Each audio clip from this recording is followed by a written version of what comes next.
keeping the vibes going, I've got someone really special in studio with me today. He goes by the name of Sihle Somana, aka Irvh. Now, Irvh is a proudly and boundary-shaking singer-songwriter. He's a creative force on his own. He's also a self-taught guitarist and beat maker, as well as a producer, and has carved his own sound into the industry. He's also been recognized by the Mzansi Arts and Media Awards, where he was nominated as the Best Upcoming Artist. Need I say more? Irvh, welcome to the show, my brother.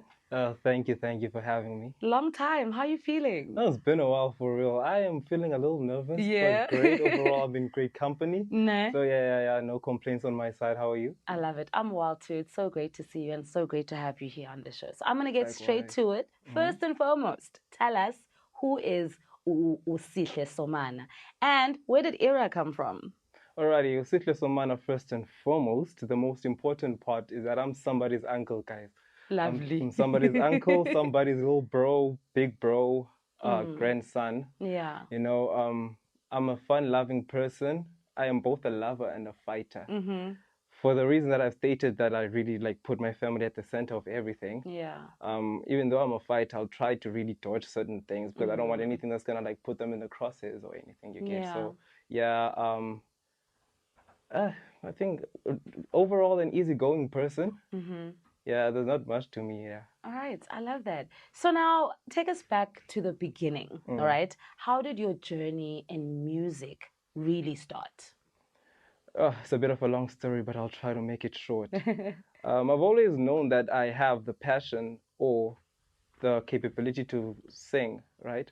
From primary school, I was also involved in gumboot dancing, like Yeah. reciting poetry and literature week. But for me, I've always been a person that likes sticking to their lane coming up. So I always just focusing on the mini cricket and the academic side of things. But the one thing that really happened, because the singing thing or being an artist, it was more of a guilty pleasure type of thing. Yeah. I just wanted to stick in my lane and be a cricketer. So what I really did was, as time went by, Yeah. sorry. So what had happened was, I think I really leaned towards it the most when I was in high school. Yeah, during the matric year, because I had felt the pressure of being a matriculant. So I took a break from cricket overall. And then that's when I really started exploring the other side of me being an artist, the Yeah. other parts of me apart from being an academic or focusing on the cricket side of things, you know. So that's when I really got drawn into the music, and there was a song that I had made using everybody's phone in the house. So I took one phone, recorded the melody, took one phone, made the beat with beatboxing, of course, took one phone, had the backings and the ad libs, then took one phone and I just like rapped these drums. I jotted down, and my sister had met up with Cresta X. He had a song with Yeah. Heavy K at the time, so she sent the song to the guy, and he listened to it, and he was willing to just link up with me. So from then on, that's when I felt confident enough to even pursue the music thing. Yeah. You know, so yeah, from then on, I've also been able, because I'm a person that's not too shy to ask for questions. I'm not too shy to ask for advice. I'm not too shy to ask for a pointer. So another person that has also been quite instrumental, Pratumza Maswana, he's also showed me the ropes in a sense, you know. So yeah, from high school, that's when I really started focusing on the music and performing. And ever since I just dropped cricket for it, I've never looked back. Awesome. That was a mouthful, but I love how, how you able to navigate throughout all of these challenges, you know. So I mentioned that you are a self-taught guitarist, a singer, a songwriter, a beat maker, and a producer.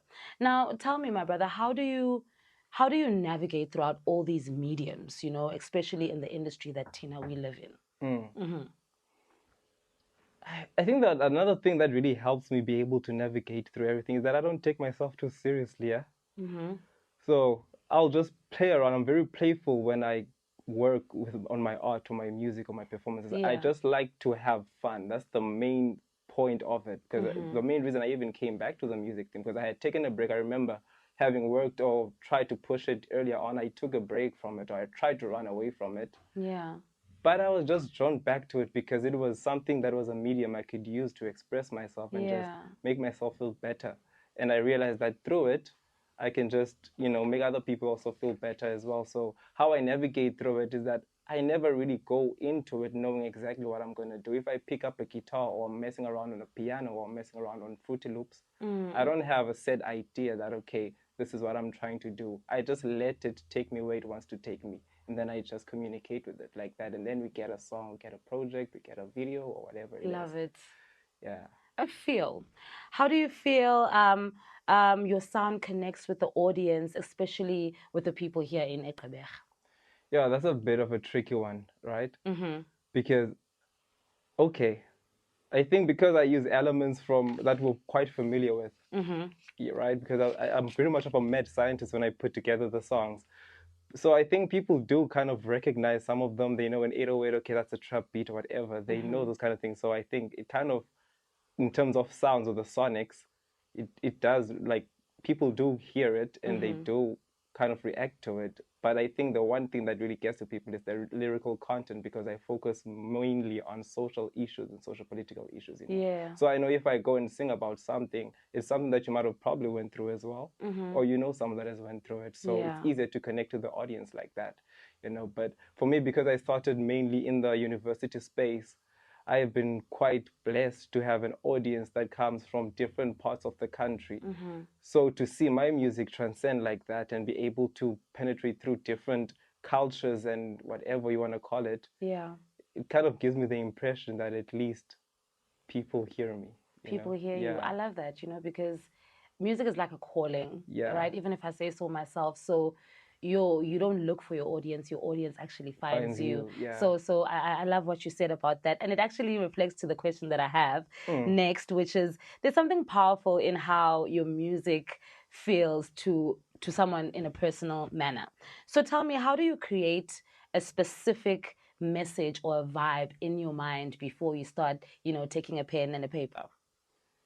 I think I've kind of answered that question earlier. Yes, you did. Yeah.